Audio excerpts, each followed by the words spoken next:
తరతరముల నుండి మాకు నివాస స్థలం నీవేనయ్యా, నీవే అని మోషే గారు చెబుతున్నాడు. అంటే నివాస స్థలం తండ్రి అయిన దేవుడే మనకు నివాస స్థలంగా ఉన్నటువంటి ఆ లోకం నుంచి మనం బయలుదేరామన్న సంగతి మనకి ఇక్కడ మనం అర్థం చేసుకోవాలి ప్రియమైన దేవుని పిల్లలు.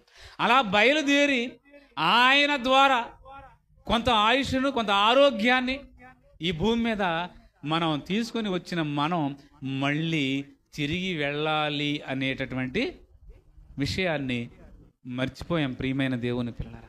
అందుకే హెబ్రీ పత్రిక 11, 13, 14, 15 వచనాల్లో ఒక మాట మాట్లాడతారు ప్రియమైన దేవుని పిల్లలు. మనం ఎక్కడి నుంచి వచ్చామో, ఏ దేశము నుండి వచ్చామో మనం అది గుర్తుంచుకున్న ఎడల మళ్ళీ అక్కడ తిరిగి వెళ్ళుటకు అవకాశం ఉంటుందని రాయించండి. 11 హెబ్రీ పత్రిక 11వ అధ్యాయము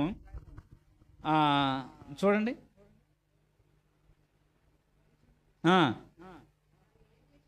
అది వారు ఏ దేశము నుండి వచ్చిరో ఆ దేశమును జ్ఞాపకమందుంచుకున్న ఎడల మరలా వెళ్ళుటకు వారికి వీలు కలుగుతుంది. అంటే